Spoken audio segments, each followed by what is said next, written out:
Okay.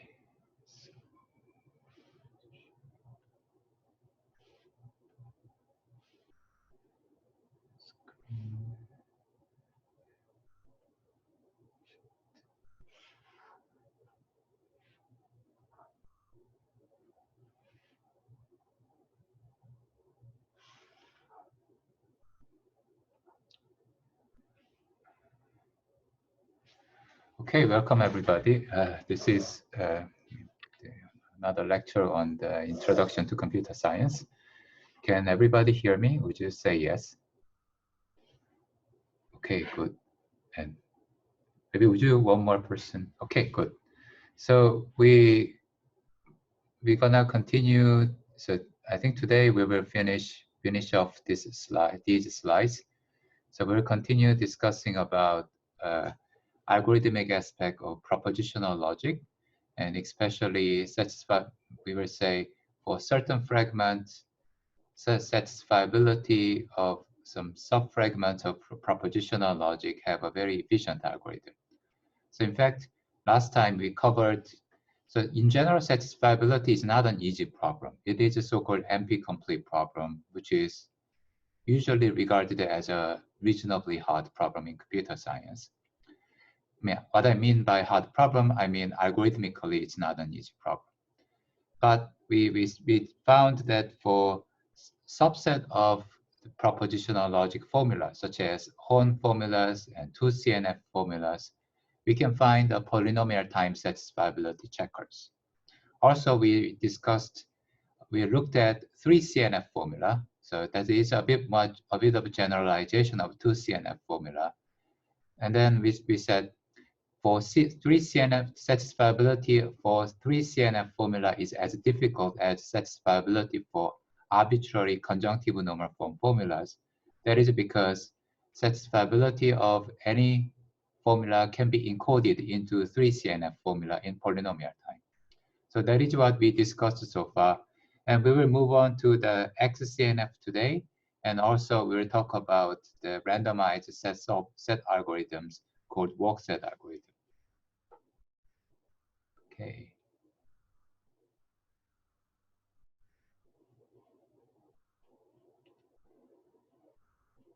Right. So here's an Xcnf formula. This is very much like conjunctive normal form formula, except that each clause is now exclusive OR of literals. So instead of having, say,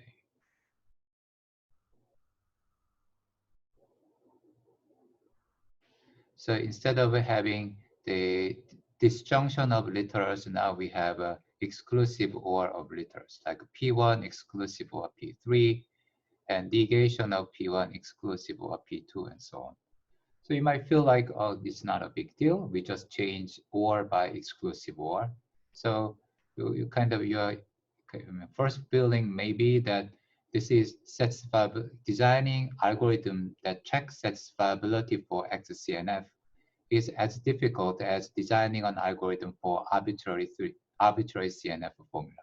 In other words, this may be the NP-complete problem. So that is what you might think at first, but it turns out that is not the case. Actually, the satisfiability for Xcnf is quite easy. It can be done in polynomial time. That is because this Xcnf, because of the very close connection between, so-called in mathematics, often people write this something like a Z2. So this is a set of integers just containing 0 and 1. But when people write like a Z2, they are expecting some typical operations on integers. So for typical operation on integer, we have plus operation and 0. And we also have a multiplication operation and number 1, right? So then for Z2, we can interpret both of these operations by taking the usual additions and multiplication, and then take mode 2 operations. So say, if you do mode 2, together with the usual plus and usual multiplication, we get a so-called ring structure on Z2. So Z2 is in a sense very, very similar to the set of integers. So if you have two numbers in Z2, say 1, you can add 1 plus 1, then it becomes 2. But if you take a mode 2, that is the same as 0 mode 2. So this Z2 has a plus operations and also has a multiplication operation. For multiplications, I mean, if you don't need to take any mode. You want multiply by 1 is 1, 1 multiplied by 0 is 0, and so on. But what happened is that if you take a Z2 and take a plus and multiplication operation motivated from these usual operations from the set of integers, actually they closely correspond to the logical operator. So this plus correspond to exclusive OR of formulas in propositional logic. This multiplication corresponds to AND of formulas in propositional logic. Okay? So in fact, the truth table for exclusive OR, if you write it and express it in terms of 0 and 1, that is exactly the same as this plus operations in this Z2. For AND, yes, if you write a truth table, that's going to be the same as this multiplication operator.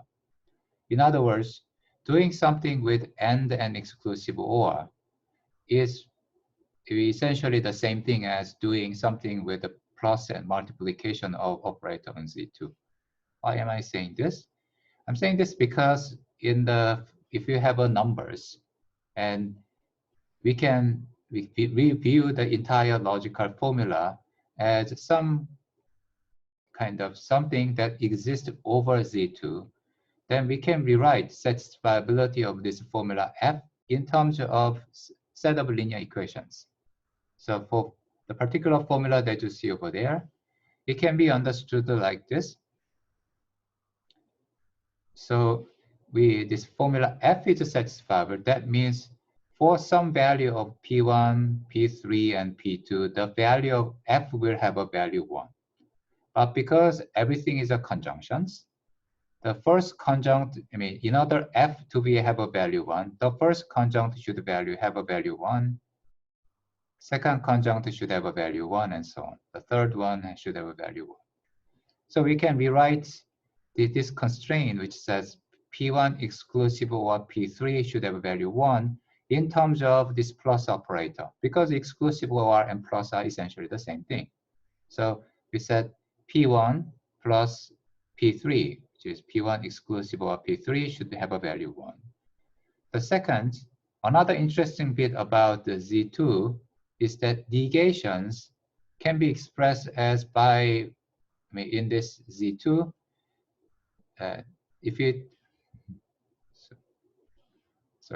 if I take any x which lives in Z2, and if I add plus 1, that is the same thing as taking the negation of x. Okay? If x has a value 0, x plus 1 has a value 1. If x has a value 1, 1 plus 1, because it's taking mode 2, it's going to be equal to 0. That is exactly what this negation is saying. So negation can be encoded as a 1 plus P1 using this. I will call this Z2 as a ring Z2. So using the ring Z2. So the second constraint, which is a negation of P1 exclusive or P2 should have a value 1. In order for the entire formula to be satisfiable, can be expressed as 1 plus P1 plus P2 should be equal to 1, and so on. The third one follow exactly the same recipe. Now, once you rewrite things like this, now we can apply the linear algebra. You just need to be careful that everything is over Z2, not over arbitrary integers. So you have to take a mode 2 every time, but modular this change, things are essentially the same. So for instance, if I add 1, for this particular formula, one thing I can do is I can remove 1 from both sides. One way to think about it is by adding 1 for both sides. Then if you add 1 to both sides, then 1 disappears here and here. To the same thing. For the third equations, then we get a formula like this one. So once you have a formula like this, then you can use Gaussian eliminations. So from which you learn from the linear algebra. Gaussian elimination, when you when you are forced to do some calculation, looks clumsy. But from computer's perspective, it's a very nice algorithm. It's a polynomial time algorithm. So the first thing you do is you look at the first formula, first constraint, and then you get rid of this P1 for everything below, which can be done by, add in the Z2, you subtracting is the same as adding. So if you add P1, this entire formula to the first and the third, then what you will get is, this P1 disappears, and this time we end up with P3 start up here, and this one is replaced by 1. And the same thing, P1 disappears, P3 disappears, this one is replaced by 1. And if I keep applying the Gaussian elimination, this second formula can be added to the third, then P2 disappears, now P3 reappears here. Now 1 plus 1 is 2, that's taking both, that's the same as 0. So this is a so-called, one of the forms that you need to produce in a Gaussian elimination. Now so this has a triangular form. Once you have a triangular form, you can read the constraint backward, and then from there you can get some solution. So you say P3 now has a value 0. So if we plug in P3 0 there, then from the second equation, you say P2 has a value 1. And then now P3 has a value 0, and P2 doesn't appear, so then that gives us P1 has a value. So this is how you can solve the, so this gives one solution for Xcnf formula. And sometimes this linear equation is underspecified, the amount of solution can be very large, or it's overspecified, there may be no solution and so on.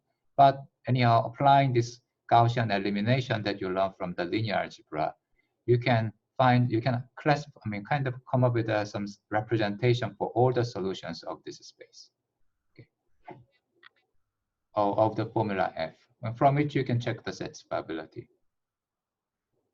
Okay. So just to sum up, for Xcnf, although it looks very much like this is normal CNF, the satisfiability is easy. Actually, you can do many things become easy because you have a Gaussian elimination to find the solutions for the Xcnf formulas. Okay. So now here, before moving on, I want to solve this particular exercise. So this is some exercise which you can solve by using Xcnf. So now suppose that the question is, we want to solve this puzzle by encoding a puzzle into Xcnf formula and then invoking satisfiability solver for Xcnf formula.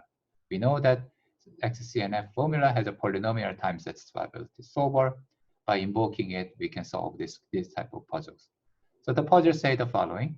It says that we have n by n grid, and each button is either black or white. In the figure, it's either dark green or light green. So it's just green, but this light green, you can view it as white, and dark, you view it as a black. So we have an n by n grid. Each button is colored either black or white. And the kind of move we can do is we can press a button, like this.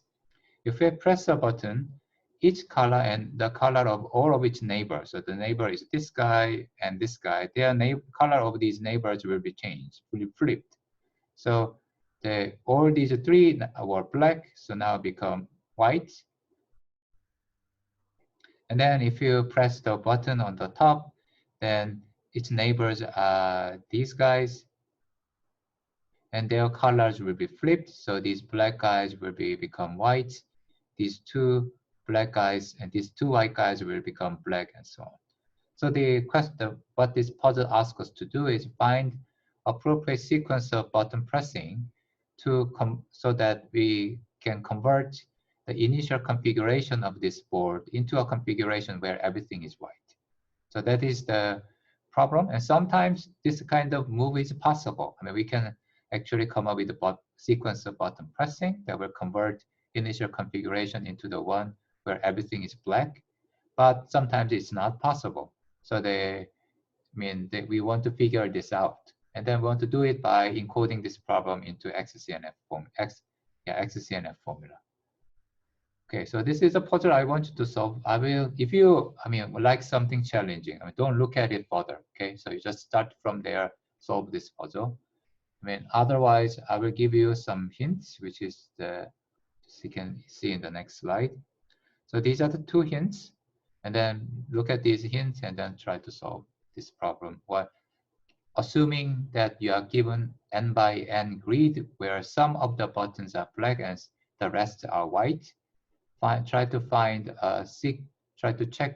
encode a Xcnf formula which said whether there is a sequence of button pressing that will convert this n by n grid into something where everything is black. Okay, I will give you 5 minutes to think about this.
It's okay. So let me give you an answer here.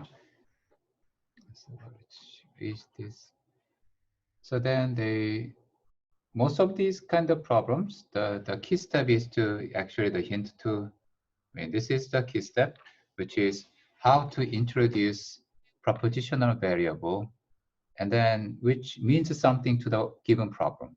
Okay, so the introduce, and so that's the kind of a key. It's like how to encode the problem in terms of propositional variable. That's the key step. Once you figure this out, then the rest comes essentially for free. And for this specific problem, one important bit is to notice the first hint, which is that for every this box, if you press the button twice, nothing, it just cancel the second pressing cancel the first pressing. So all we need to care about is whether for each box we press that button even odd number of times or not. Okay, that's the only thing we have to care about. If you don't do this type of reasoning, then the number, this problem becomes really essentially unmanageable, because like a sequence of button pressing can be even infinite, so you can't really encode it to the propositional logic formula. And in fact, when I had a chance to interview a few students who are experienced in the kind of, programming competitions and this international, the programming Olympiad and so on. And then they told me when they see a problem like this, the first reaction they say is a parity. That's because they immediately recognize that something like a hint one for the problem of this kind. Okay. So anyhow, for this problem, so that because of the hint one, all we need to care about is for each of the box, we have to check whether that the number of times we press this button for each of the box is odd or even. Okay, so then we use Pij, like for instance P11, to set whether this first button is pressed odd number of times or not. And then we use P12 to say second button is pressed odd number of times or not. Okay. So now what we do is that we formulate, so that's what this Pij is doing. And then we also introduce, because we need to encode the initial configuration of the problem. So we said we introduce Cij, the C11 here, that is equal to 1 when the button is black. So in the C11 should be equal to 0 according to the reading that I followed so far, because the first button is white, and C21 should be equal to 1.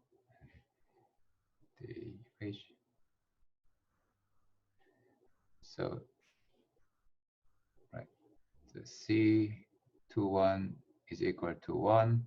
That is because this box is black, and then this something like this, which is well, this one, so C2, 2,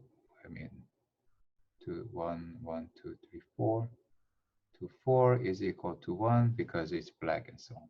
So we introduce these variable like C2, 4 and so on, and then we also introduce this P11 and so on. Okay, and then we write Xcnf formula where each of the clause, okay, so we write Xcnf formula, but we will have a one clause for each box. So for each of the box like this one, we will have a one clause there. And what this clause is saying is, it says it is try to describe the color of this box after all the button pressing. So the color of this guy will be determined by the color of the initial color, which is, C, this is 1, 2, 3, 1, 2, so C2, 3. But it's gonna be flipped by whenever we press the button either at the same box or its neighboring box. So it's going to be flipped if we press the same box odd number of times, so which is P23, or it's gonna be flipped, its color will be flipped if we press its neighbors. So for instance, this guy, that is P13 and so on. And let's write it everything. This one, which is P22, and this guy, which is P24. Then final bit is this one, which is P33. So this will form that is closed. And then you see that this clause, assuming that C23 has a value 1, value 1, this entire thing will have a value 1. Let me check. Right. So this entire thing will have a value 1 when after all these button pressing according to this Pij, the final color of this box, this 2-3 box is equal to black, precisely when this entire thing will have a value 1. Because if from P23, if you press odd number, the 2-3 box odd number of times, its color will be exclusive of all of these two. And then if P13 is pressed odd number of times, that's going to be exclusive of all of these three, and so on. So this exclusive OR formula exactly expresses the color of each box in the final configuration. So writing down this XOR formula that expresses what we want at the end of the day is we want this entire board to be colored blacks or everywhere. So that's what we can say. Now to express the color of the initial value of C23 and so on, then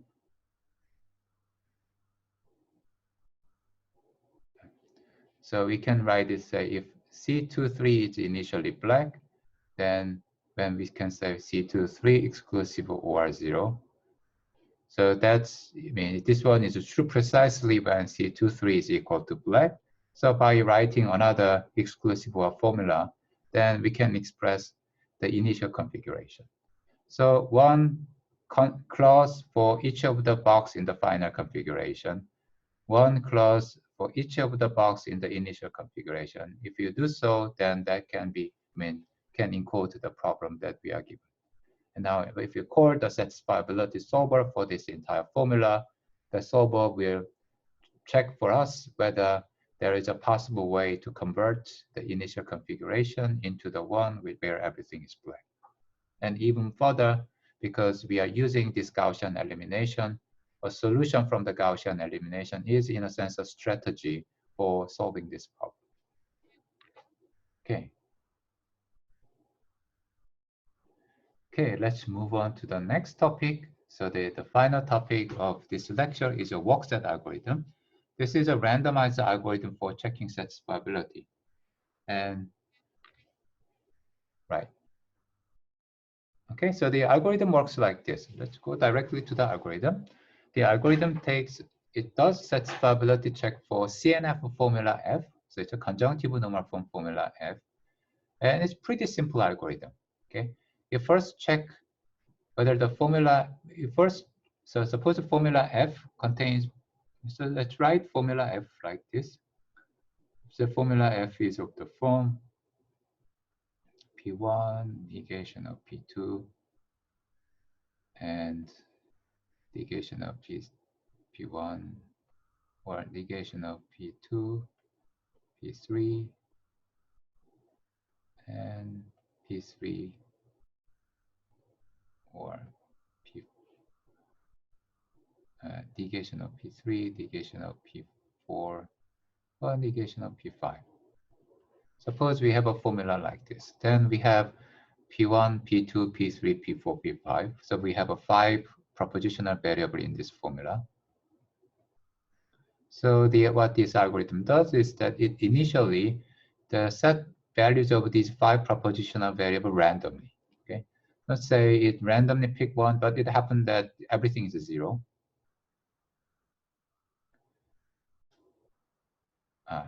Yes.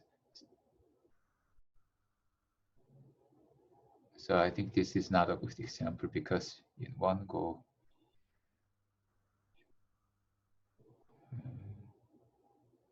let's change it a little bit. To, yeah.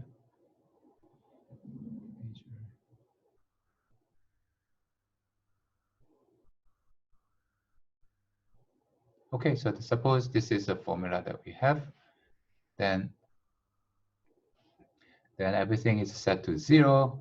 Then with the first step the algorithm does is, if it satisfies the formula f, then we are done. Then we said we found a satisfying assignment, and that's going to be the output. But otherwise, it pick a clause which is not satisfied. I mean, this formula f is not true on this assignment. That's because at least one of the conjunct is false. Okay. In our particular example, this clause is false. I mean, this clause is false. So if pick a clause, if there are multiple, one of them can be chosen according to some probabilistically or according to some deterministic strategy. It doesn't really matter. It just pick one clause. And now this clause is false. That means every literal in the clause will have a value 0. Okay, so in this case, P1 has a value 0, P2 has a value 0. Now we randomly pick one of the literals in the clause. From in this example, it pick either P1 or P2. So randomly say we picked P2. And then it flip the value of this propositional, flip the value of some propositional variable so that this value of the literal, this chosen literal is to be true. In our examples, we chose P2, and then to make P2 true, we have to set P2 to be 1. So the propositional variable P2 will now have a value 1.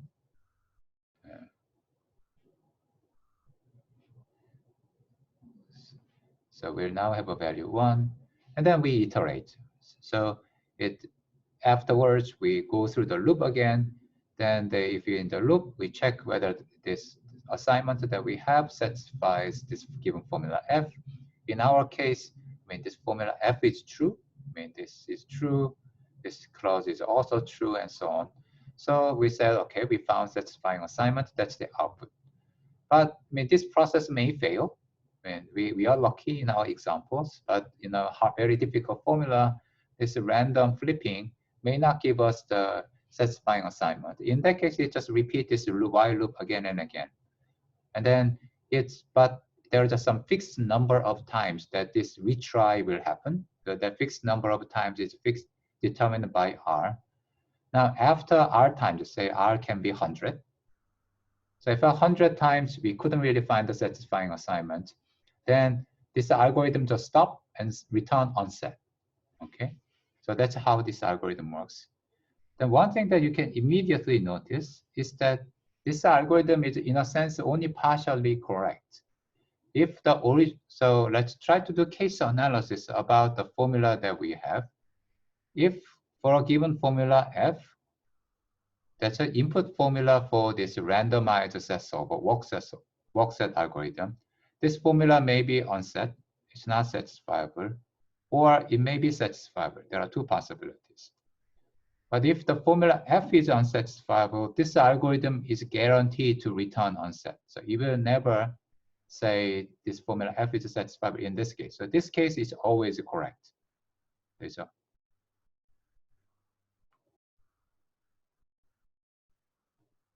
but for satisfiable case, sometimes this algorithm succeeds and then return a satisfying assignment, but sometimes it may fail. So in this case, only partially correct.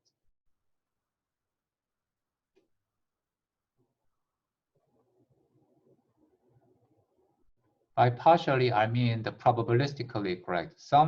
With some probability, this algorithm may fail. Okay. So the key steps, or maybe the analysis of this workset algorithm, is to find the appropriate values of these R parameters that you see here. so that, so roughly speaking, if we keep trying this while loop many, many times, the probability of making a mistake in this set step, in this case, which is f is satisfiable, but we couldn't find it, that probability will diminish. Okay, so the real kind of way of using this work set algorithm in practice, also analyzing the behavioral work set algorithm in practice, is we want to choose this number of iteration r to be the right value. So we want to choose this r into the good value so that the probability of making mistake will be pretty low. Okay, so what we're gonna do is that, I will recap this algorithm again, but after doing this, we will we will analyze this algorithm, and I will show you some good choice of this R, which for the 2CNF formula. So we already know 2CNF formulas, the satisfiability can be checked in polynomial time. And we will show that for 2CNF formula, we can pick appropriate value of R so that in a sense, if you choose this appropriate value of R, this work set algorithm behave very, very well with, and then you terminate in polynomial time in some sense. Okay. Right. So here's a theorem for, okay, appropriate choice for the 2CNF formula. So the theorem say, maybe, yeah, so the theorem said if we are given the formula, which is the f should be 2CNF. So this formula f is 2CNF. And then this formula f has an n variable. So in that case, if we pick r to be 2 times m is some number, which I will explain what it is, 2 times this m times the square of the number of variables in the formula. So it's 2 times m times n square. So this is a polynomial in the size of the formula. So we pick this. So then we run this work set algorithm, then the probability of success, probability of not making mistake is gonna be 1 minus 1 over 2 to the power of n, okay? So to say it one more, if you are not familiar with this type of argument, this may be a bit confusing. So what we want is that we are taking the formula f as an input to the algorithm, and our algorithm will either set or unset. And we said in the first case, it can make a mistake. And what we want to do is we want to bound the probability of making this mistake by this quantity. So this quantity is an exponential with respect to m. So if m gets large, this probability of making mistake will be diminished dramatically, okay? So m is a parameter of this algorithm, but that's the kind of control parameter for this algorithm. So f is a 2CNF.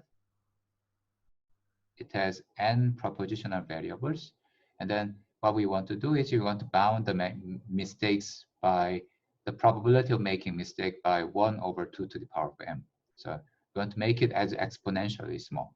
So then the question becomes how many iterations we have to do to ensure this small, very tiny probability of making mistake. And this theorem say, to do so, one sufficient condition is just set r to the 2 times n squared times m. Okay, so this 2 times n squared times of m, that's a polynomial in the n as well as m, and that means this algorithm will, it's not exactly saying polynomial time algorithm, but it is saying this algorithm is as good as polynomial time algorithm for 2CNF formula. Okay, so that's what this theorem is saying. And what we're gonna do is we'll analyze, try to prove this theorem. So here's an algorithm again. So because what we're gonna do is we'll analyze this algorithm.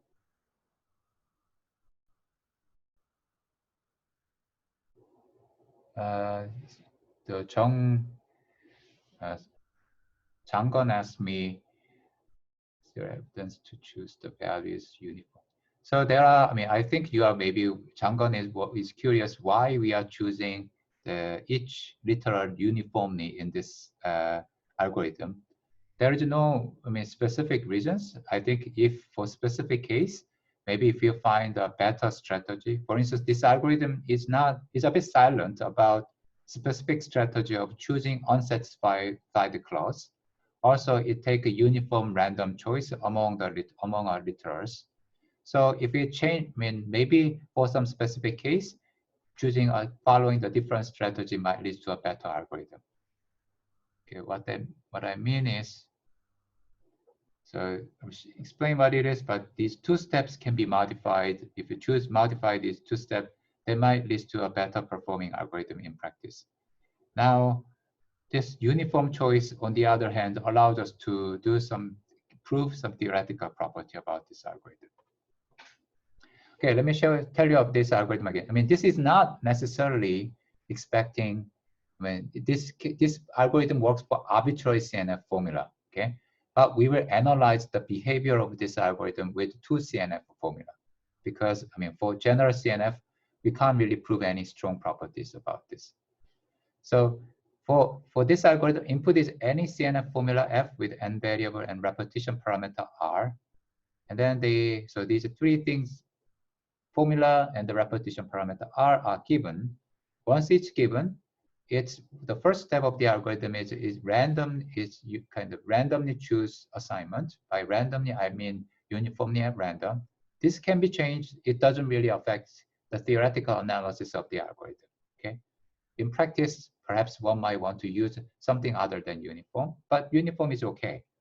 So if the formula F is happen to be true under the randomly chosen assignment, then we are lucky, then we are done, and we return the current assignment. In this case, it's satisfiable. Otherwise, we repeat this body of the loop R times. If body of the loop of this R, that body, we essentially try to find a satisfying assignment by doing random flipping. If all of them fails, then we return unset, okay? But then the question becomes what we're going to do in the body of this loop. What we do in the body of this loop is what I explained to you before. We pick if this body happens when formula F is not satisfied under the current assignment. So given formula F, we try to find the unsatisfied clause. I mean, formula F is not true because some clause is not true. Okay, we pick some clause which is not true. This choice can be deterministic or it can be random. It doesn't really matter. And as the Changon said, picking the right maybe make a huge difference in terms of performing in practice, but we are not so much worried about it at this point. Okay, and then if we pick the one clause, and then from what we do is that clause is not true. So the clause may look like not P1, or not Q1, or maybe P3, and so on. But this clause is not true under the current satisfying assignment A, and the current assignment A, which means that A will assign like a 1 to P1, 1 to Q1, and 0 to P3. I mean, it's because it's not true, and none of the literals will have a value 1. Okay, so the P1 has a value 1, Q1 has a value 1, P3 has a value 0. So this is the second step. We do uniform random choice. We pick one of these literals uniformly random, and then we flip the value of the assignment so that that chosen literal to have a value true. So if you pick this guy in our random choice, then we're gonna change the value of propositional variable Q1 from 1 to 0, so that this clause will be true. Okay, then what can happen is, now if you do this change, as far as this clause is concerned, we are making progress. I mean, this clause used to be false, but now it's true. But what can happen is that for the rest of the clause, there may be some other clause, and some other clause maybe used to be true, but by this flipping may get false. Okay, so this doesn't guarantee that things are moving towards the right direction, but it happens that this algorithm performs reasonably well. Okay. So that's the algorithm works. So if after this change, if A satisfies F, then we are done. We return A. Otherwise, we keep repeating this, okay, R times. And then none of these R trials find a satisfying assignment. We said, okay, this formula is unsatisfiable. So that's how the algorithm works. Now let's try to analyze this algorithm for 2CNF formula. So in particular, we want to analyze the past probability of for this algorithm to make a mistake. So we will consider 2CNF formula F. So our formula is 2CNF. And then we will assume that there is a model, or there is a satisfying assignment for this formula. So we will write A to be a model. We said there is a model that make formula F true. And then for the analysis, I mean, this is what my friend wrote in the slides, but I think here's a bit more better explanation about, well, at least from something which makes a bit more sense to me. So what we're gonna do is that we will classify all the assignments. So we have a assignment A. So maybe assignment A will map P to 0, Q to 1, on R to 0. Okay. So but there may be various other assignments, like some B, maybe assign P to 1, Q to 1, and R to 1.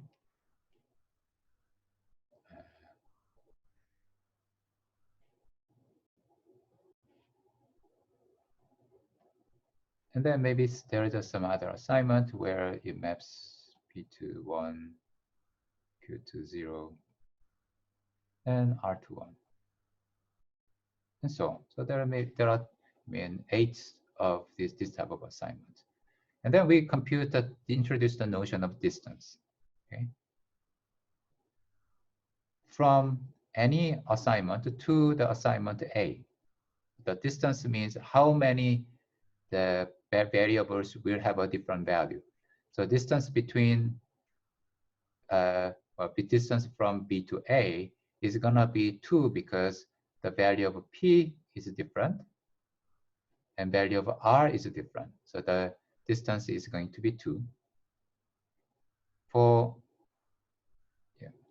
C, distance from C to A, that's going to be 3 because the value P is different, value Q is different, also value R is different. Okay, so the value distance is 3. So this means if you kind of visualize the whole thing as like this, so we have a satisfying assignment A, then there are something which is in distance 1, maybe some other something like this, that's a distance 1, and some other things that is from A is distance 2, and some other things which are in distance 3, and yeah, so that's the situation. So we have A, and there are assignments which are in distance 1, there are assignments in distance 2, and so on. Maybe erase this.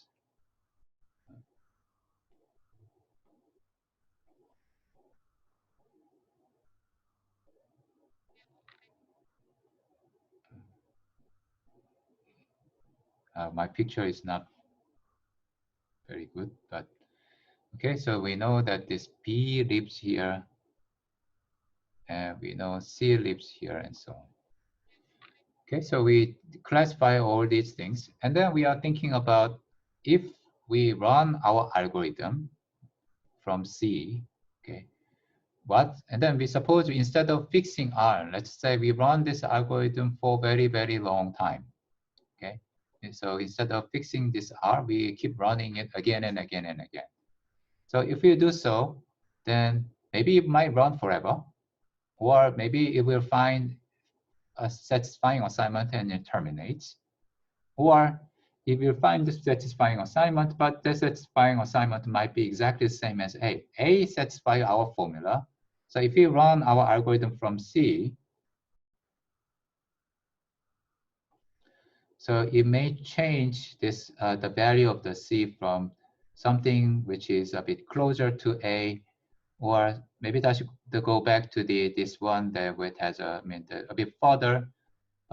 Maybe go a bit closer and so on, and then maybe a bit go closer, and then maybe finish because it's a satisfying assignment. Or maybe some other flipping may go up and go down, and then eventually it might become the same as A, so then maybe that's why it terminates. So let's introduce this TI. So that's the kind of how many steps does it need to reach to terminate. Okay, so we introduce this TI, and TI is the kind of okay. What we do is we think about expectation of this number of steps. So TI is the worst case, and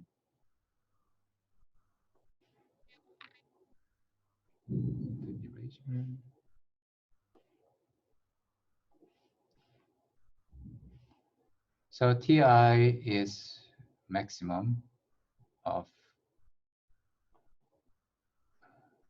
maximum of something that is expectation of number of steps from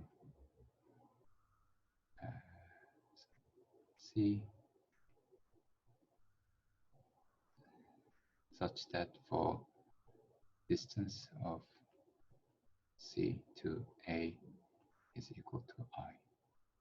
So what we do is that for every C which is farther from I, so if I is equal to 3, then we're thinking about like C that you see here and maybe some other things.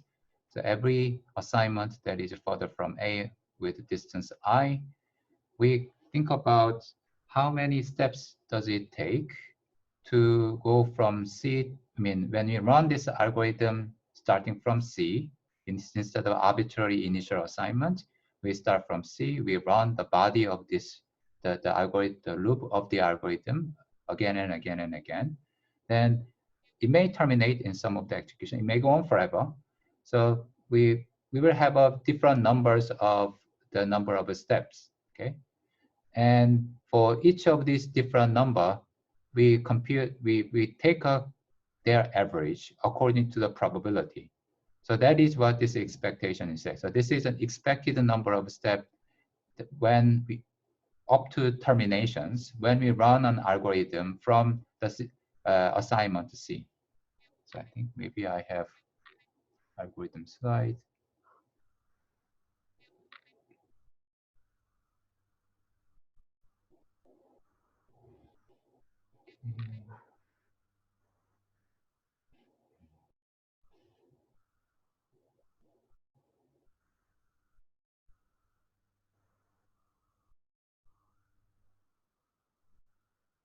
So in this algorithm slide, what I'm really talking about is that I'm talking about running this body of this loop forever. So instead of R, we run infinite amount of times.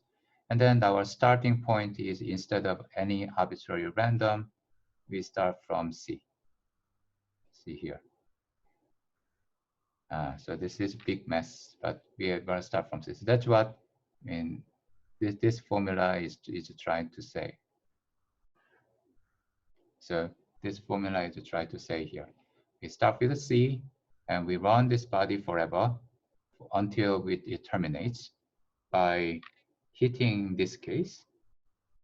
And then we, instead of just considering one C, we consider any Cs that is of distance I, so it is like a distance 3, and we consider their worst case. Okay, so that is what TI is saying.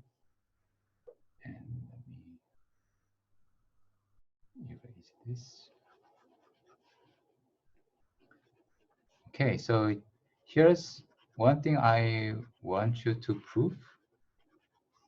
So if you take such a Ti, I mean, that is closely related to what's written here.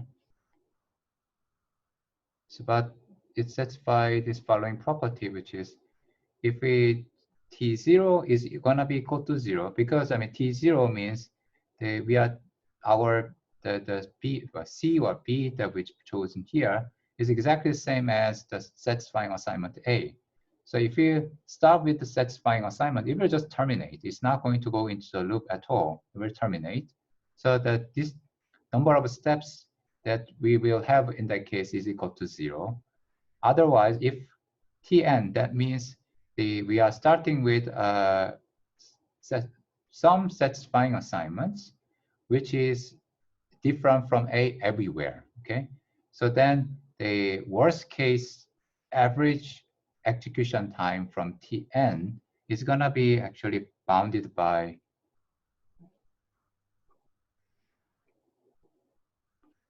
yeah, it's going to be bounded by like this. So Tn 1 plus Tn minus 1. And then in general case, I is not 0 nor n, they will satisfy this relationship.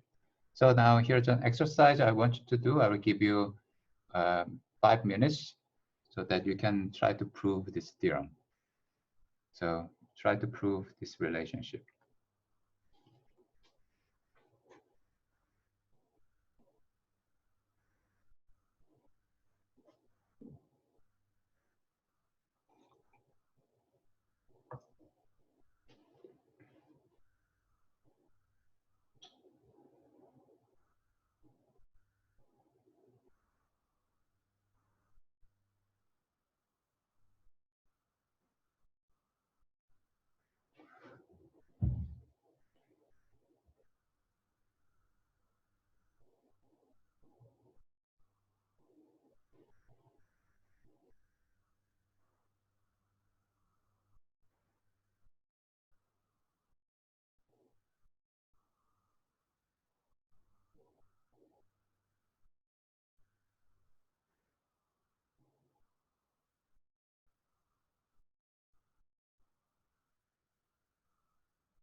So okay, let me show you the answer.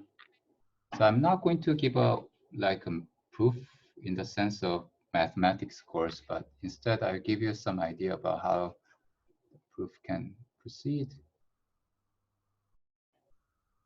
Okay, this.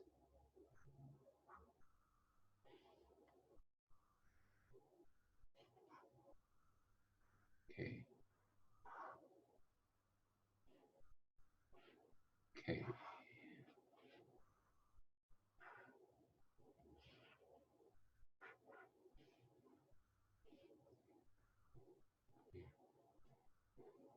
So, okay, so how does it work? So let's think about, I mean, in this case, this is a general case. So I said, actually what holds is inequality here. So the general case, we have a, I mean, we want to show Ti, the bound for the Ti. And Ti is defined by maximum of something, of expectations of, say, because let's use tau, I mean, the small t and b, where distance of b a is equal to I, and then this is time to termination. So the infinite loop algorithm that I showed you, I mean, it will run the body of the loop many times. And because of the random choice, how many times it's gonna run the body of the loops, it's a random variable. So it's determined randomly, okay? And right, so what we are interested in is taking the expectation of this random variable t, and then we want to consider the worst case. So this maximum is with respect to this b, and then here we are taking the expectation. Now to show this relationship, all we have to do is, if you can somehow bound this, I mean, expectation, so we're gonna pick b, whose distance from b to a is equal to I. So we'll pick one of them. And now we're gonna consider the behavior of this algorithm. So if when we run this algorithm, so what's gonna do is that it will pick one of the clause, so given formula f,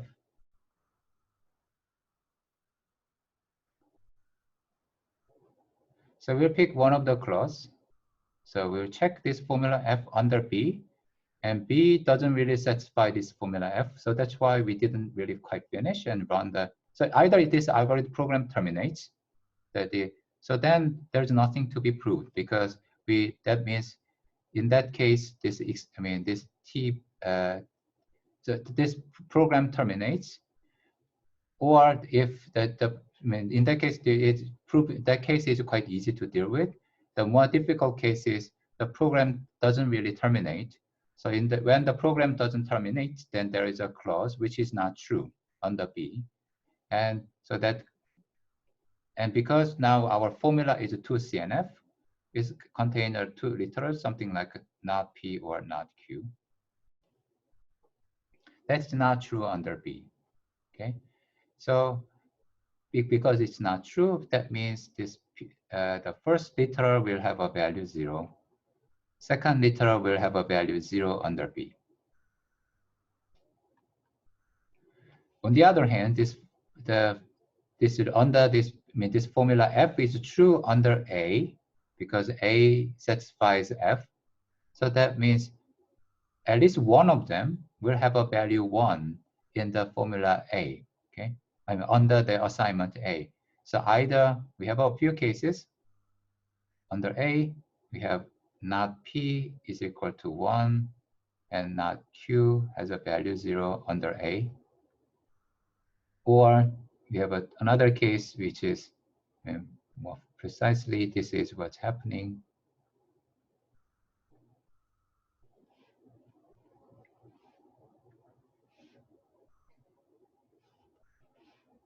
So, or we have A of not P and A of not Q.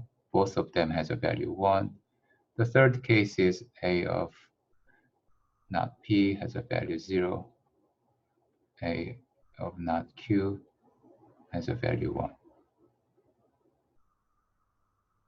1 in this case.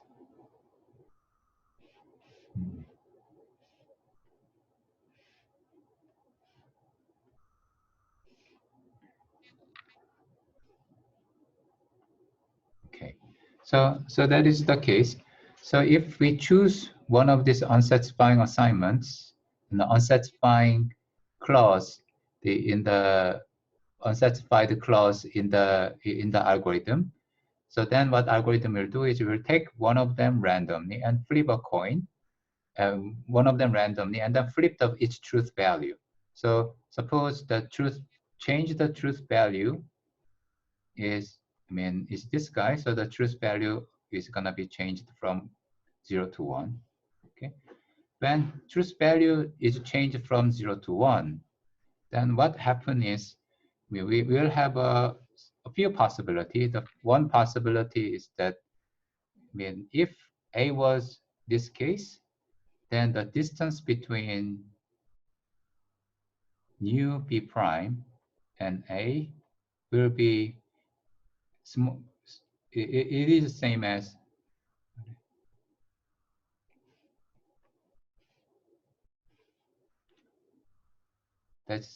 I minus 1. And then in the second case, the distance will also be reduced by I minus 1. The last case, distance will be actually increased by 1.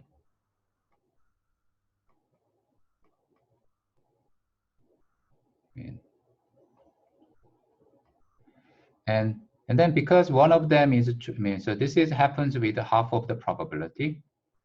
And the other half of the probability, we will change this second guy. In that case, this distance will be increased by 1. In that distance,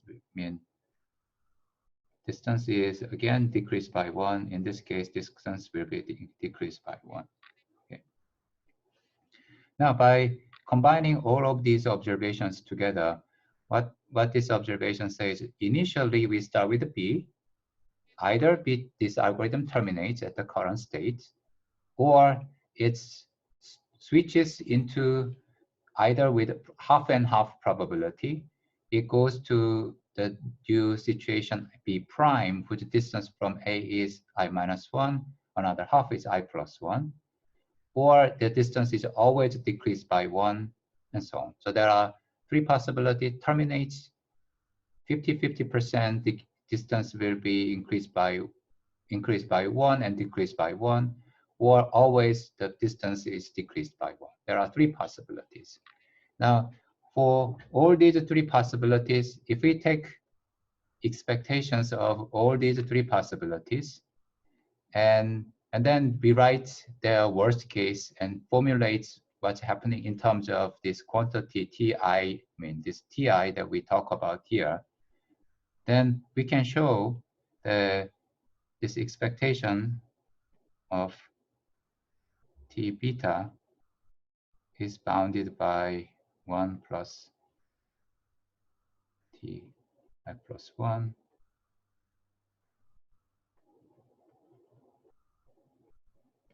divided by 2. Okay, that's because if we hit this case, then this case distance will be always decreased by 1. So if you consider the worst, if you consider the worst case scenario, then this is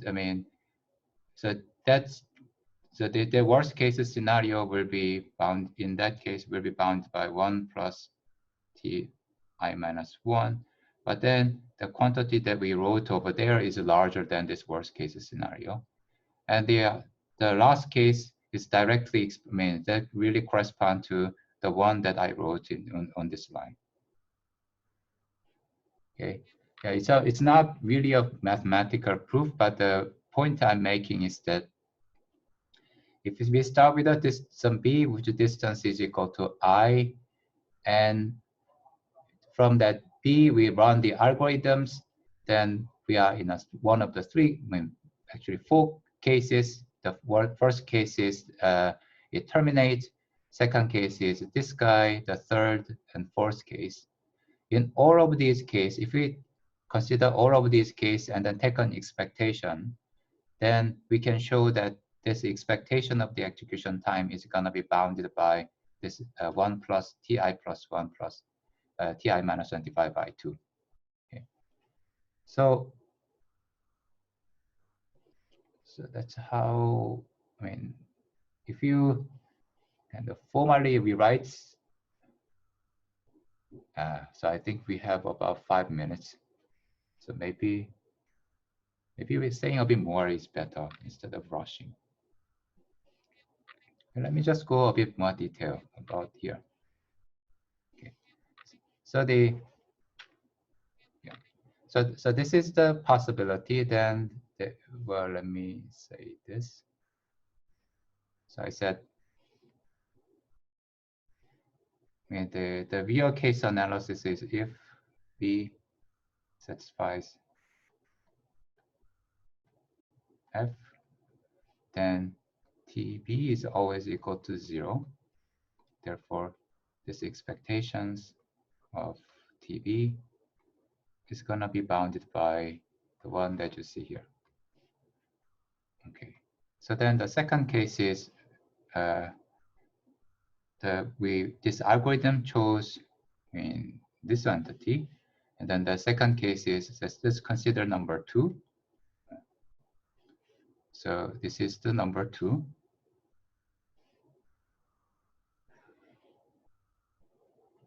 Case here.